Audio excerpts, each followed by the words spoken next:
All right. Good morning, friends. I'm so excited for today's conversation. We're going to be talking all about scrapbooking many years at a time, whether it's 20, 30, 40, 50 years.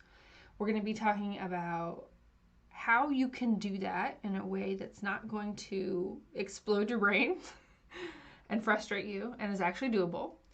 And today's conversation is really going to be focused on some of the products that I chose for my husband's album.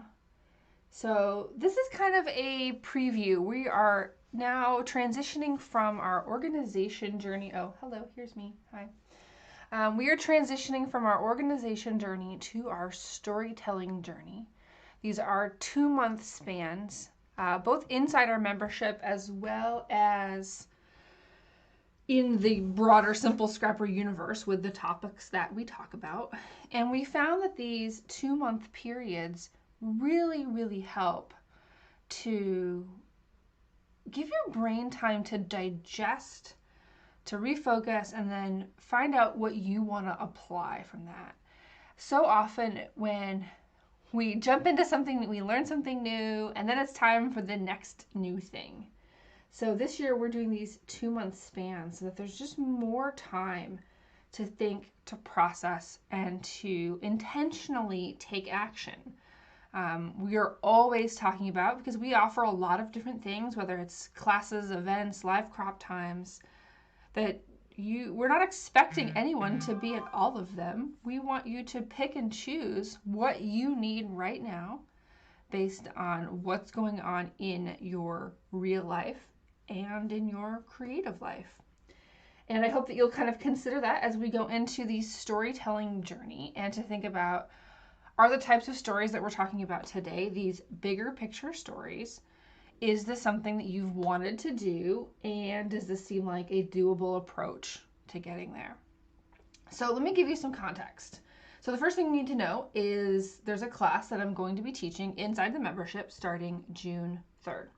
This class is called Before Your Story, and I first started teaching this in 2014, and I developed it for big picture classes. And they had a license of it for, I think it was about 2 years. I taught it twice there. And then I moved it over to Simple Scrapper. And this album here, this is my album. I started working on it in 2013 and finished it in 2014. So that's a long time ago now. We're talking 7 years since I made this album, which is my story from birth to adulthood. So my story from when I was little all the way until my daughter was born. And it was kind of put in that context of, now that I have a child, I want to reflect back on everything that came before. So the whole tagline to this is, before your story, there was mine. And so I created this album, and I'm just going to show you a few peeks of it here. That was all about, and this is me as a baby, and this is me back when I created the album. Things have changed a bit. And this is all about what I want her to know. What are the highlights? What are the most important parts? And we can flip forward a little bit. So of course, meeting her dad and our relationship is certainly a big part of that. Some of my favorite things growing up, some of my favorite people, some of the places that we went. What was important? If I'm looking at this 10,000 foot view, what do I want to make sure that my daughter knows about my life? Now, we've always had this context here that not everyone has children, not everyone has a partner. And so, but that doesn't mean there's not a value in capturing your story. So I want to make that clear. That was just my personal motivation going into it, was this is why I want to tell the story. You might very well have a different motivation. Of course, we have a little bit of a Thicker's abandonment here. Need to perhaps re-adhere those. And with that question also has come You can see we have a little memorabilia here in the back. That's always nice. This is the first car that I bought. It's so amazing that it got 40 miles to the gallon. This is a long time ago now. It was a Honda Civic. And now I drive an SUV. But the other question that I received was, what about other people's stories? Let's say that I'm a parent or a grandparent or an aunt, and I want to tell someone else's story, someone else that you love. You want to capture their story in a big span of time. It could be from birth to adulthood. It could be from birth to 50 years old for a big, 50th birthday present. It could be someone's entire life.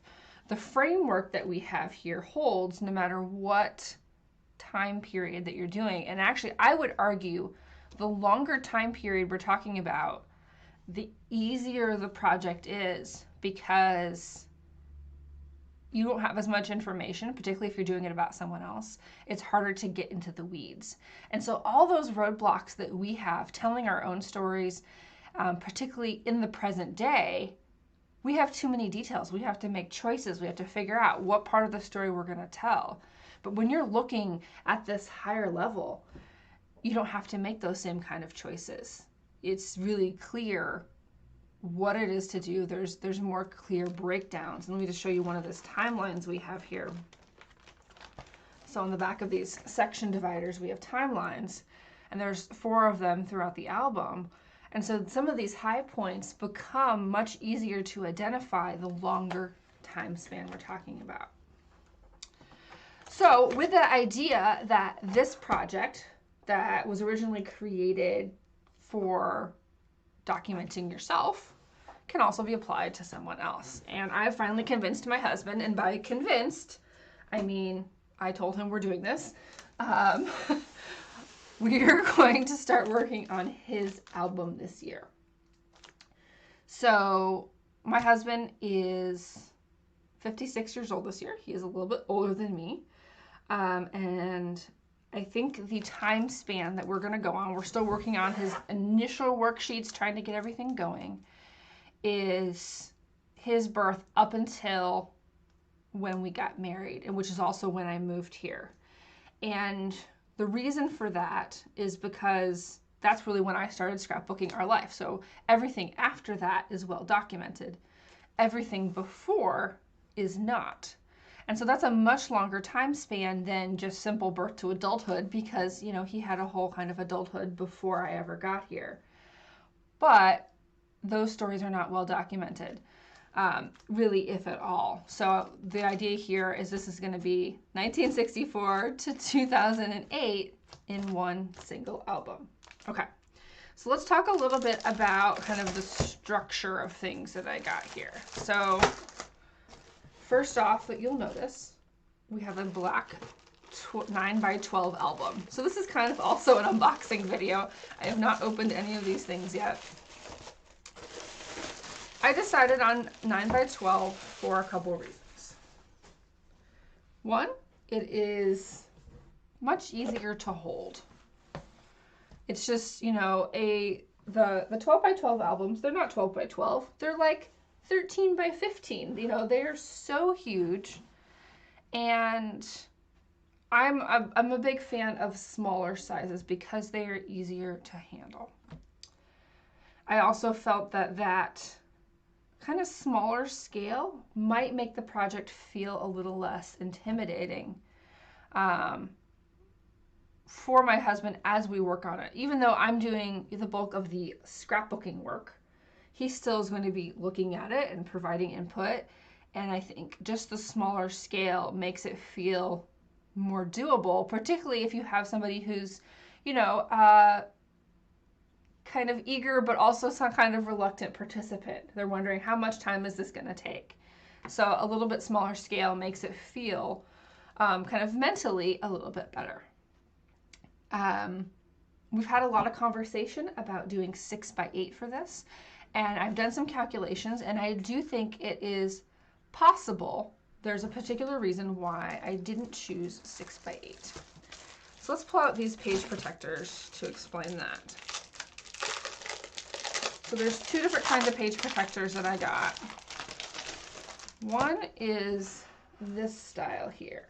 So let's see if we can find this.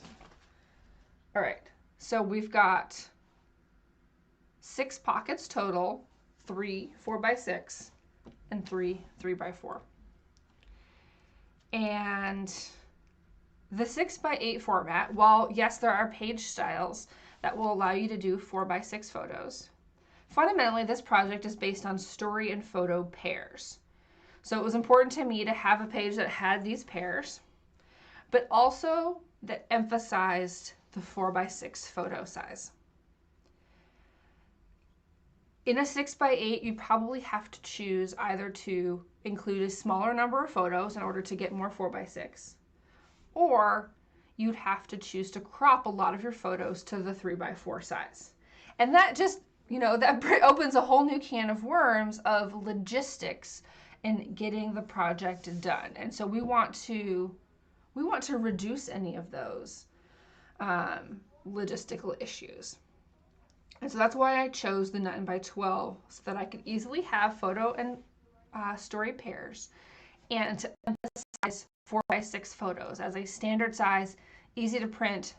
I want any of the kind of cropping, more not necessarily advanced, but more finicky tasks to be related to the creativity and the storytelling of the album, not as a barrier of getting the photos in here. Because if you can get the photos in here, you are well on your way. So we have that size.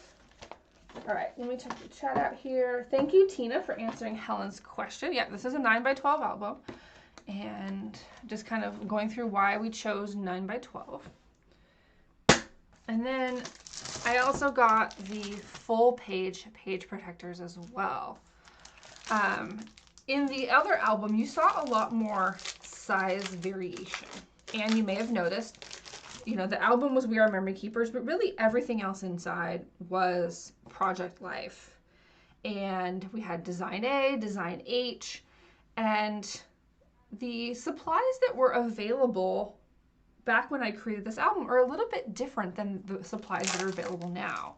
So I really wanted to approach this album not from, okay, let's recreate the exact same thing for a different story, but how would I choose supplies today given what is available?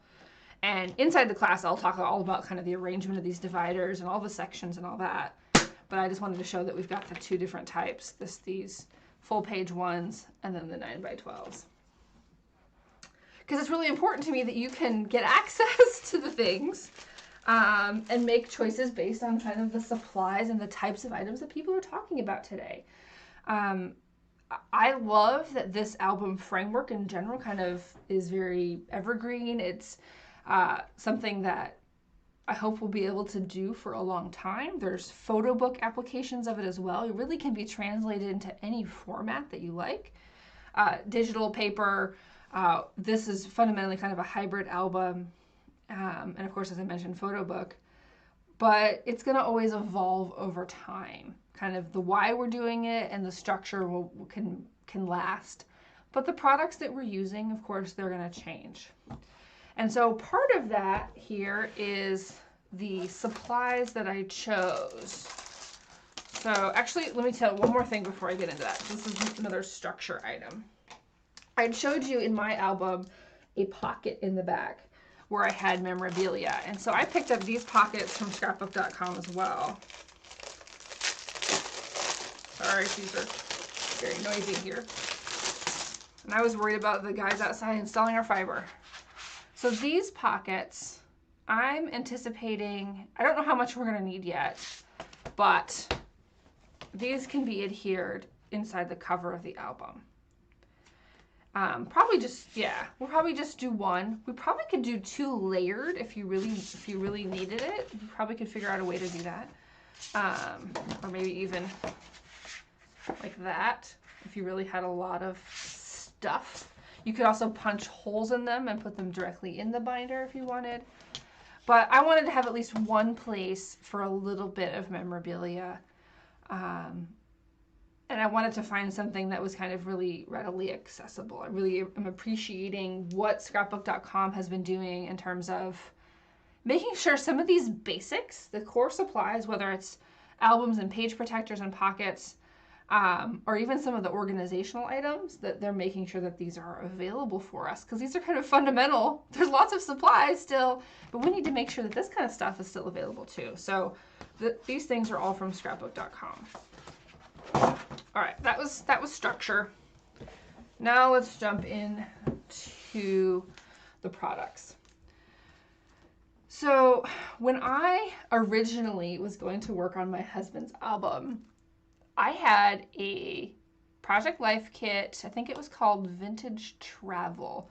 It was the one that was only exclusive to Michael's. And even I kept seeing it, I saw it, and I'm like, should I buy it, should I not? And I knew we weren't at the point of making the album. And looking back now, I'm kind of glad that I didn't buy it, even though it was hard to figure out what we should use. And that's because that kit was still rounded corners. And today I am kind of 100% over rounded, 150% over rounded corners. I believe all the corners are rounded, almost all the corners are rounded in my album.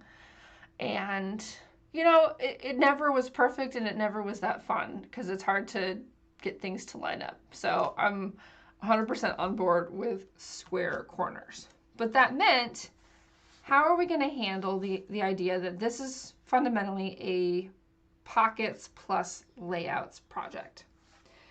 And really, the Simple Stories collections are one of the best options I see today for a couple of reasons.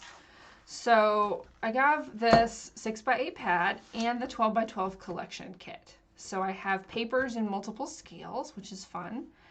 And I've got all these extras. So let's open this up. Now, I think this line is like a year old now. But I wasn't kind of super concerned about accessibility from that perspective, because this is available in digital, both kind of as you see it here on Simple Stories, as well as on Katie Petit's site. And she has additional kind of complementary pieces as well. So I really wanted to find a collection that was available in physical form as well as digital, to, I guess, keep my options open, so that if somebody wanted to really liked the look and feel of this, they could still acquire the items, and so that I can have some flexibility in the choices that I'm making about how I'm doing journaling, and maybe incorporate some of those hybrid things in there just to make the project a little bit easier for me. And I'll share all the different options of how you can do this. As I mentioned in the beginning, my number one goal for anyone trying to complete one of these albums is to help you get from A to B in the most streamlined way for you. Because this is kind of like a puzzle. You know, we start at the beginning, there's a lot of story, brainstorming, and we put together the structure. But after that, it's just fitting all the pieces together. And I want to reduce any of those barriers. So that's why part of why we chose this. We also were trying to find something that was kind of manly enough, I guess. My husband loves to fish. We do camping once in a while when there's better access to people. And so, you know, we met doing drinking water related things. So we're definitely more of a nature family. And he looked at a couple different ones, and we kind of settled on this one as something we both liked. I would enjoy working with, he would enjoy looking at.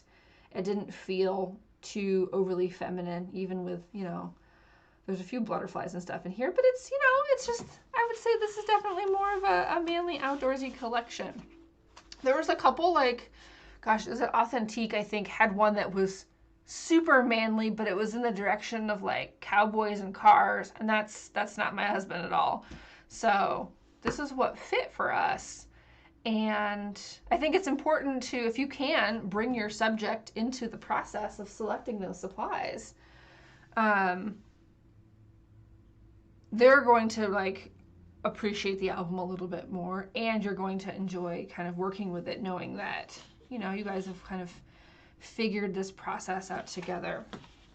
So let's talk just briefly about some of the card pages. So these are the cut apart styles. I really wanted to have some of these filler cards. They are woefully short on the journal cards, and this project is very journal card heavy. So I have kind of a solution that we're going to be working with to kind of make your own journal cards, and I'm really excited about that. I think it's going to be a really easy approach for getting this done. But I really wanted to just have some of these filler cards because they were really beautiful as part of the collection, and incorporate some of these stickers. So you may have seen in my album, there's kind of some introductory pages, and then there are actually only 4 regular sized layouts in the project. And we do that to make it easier to complete, because I don't think this album is doable if you try to do all scrapbook layouts for every story. You need multiple albums probably to capture the same number of stories. So I'd rather have more stories in the album and leverage what pockets, what pre-planning, and kind of these formulas that we're using here, leverage what that can do for us, and bring in the fun crafty parts with some filler cards, with some introductory pages, some dividers, and 4 layouts. So it gives you so much flexibility to, it's total best of both worlds. You get the crafty, and then you also get, let's really get something amazing completed with this project. All right. Tiffany says, I've always thought about that with cut aparts and card kits, not enough journal cards. Yeah, we're going to have to work around that. We're going to make our own. And I think I found a pretty easy solution for that. Because that's, I mean, 1 journal card there, that's totally insufficient. And I see that even with project lifestyle kits, pocket card kits. There's a lot of filler cards and not as many journaling cards, depending on the brand you're talking about. So they always, yeah, I think that's a common conversation point here. Natalie says, I definitely appreciate the puzzle analogy. Yes, for sure.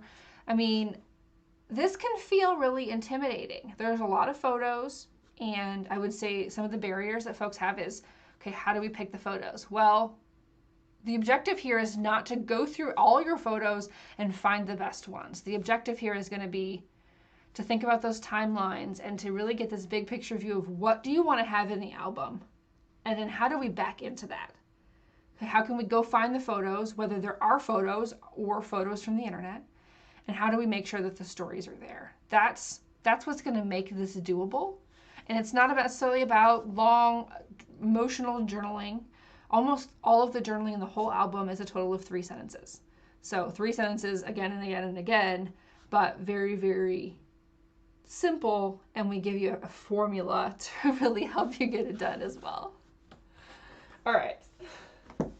I think I've given you the overview here of what we're doing. I'm really, it's been kind of an interesting process so far. We've got some of the worksheets all printed out for my husband, and we're starting to work on it. And he's like, gosh, this is a lot of time. And I'm like, yeah, I know, but just sit down, think about where you lived in certain places.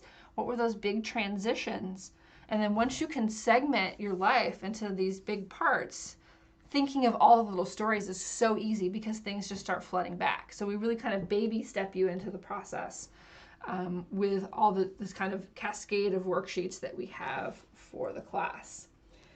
And so what we're doing this year, because this is, I guess, the 7th anniversary of the class, it's not a big anniversary, but at the same time, with this additional project example to kind of refresh the handouts and the worksheets, I'm going to film kind of a new tour of this one, just as an accessory to the original videos, kind of like looking back, maybe, you know, what I would do the same, what I would do differently, what I'm glad that I did, and how having this album done has really, I don't know, kind of changed my perspective on scrapbooking.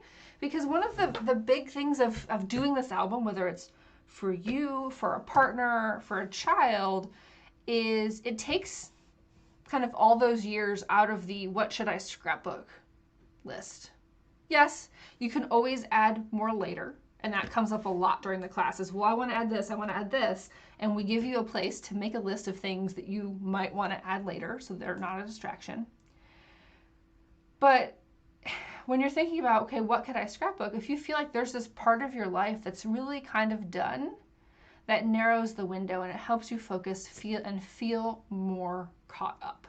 And that's fundamentally the purpose of this, is to feel like there's this span of time that's caught up enough that we can focus elsewhere. Yeah, I hope that's helpful to you guys. All right, any questions? All right, we're at 25 minutes here. This has been, yeah, so I posted a photo right before I went on Instagram, right before I went live here, of my like cable management situation.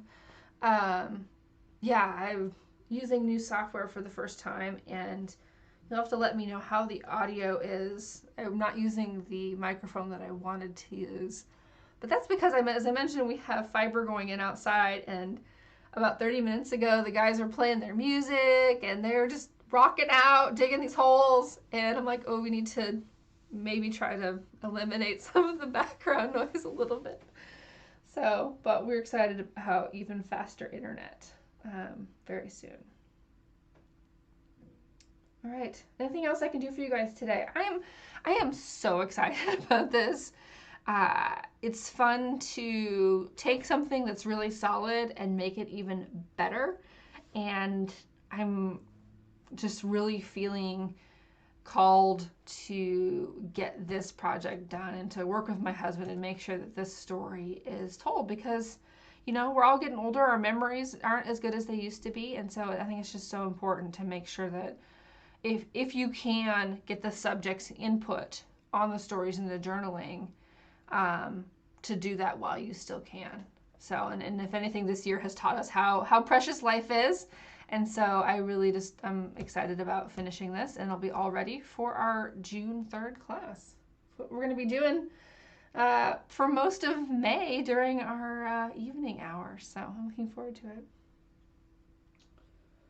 All right, audio seems good on your end. Monica says, thanks for sharing. Gives me some ideas for an album about my parents. Oh, that would be lovely. I hope you can do that. We'll be happy to support you in that journey. Okay, friends. Thank you so much for being here. And for those of you watching in the replay, please don't hesitate to leave a comment, and I'm happy to answer any of your questions. All right, take care.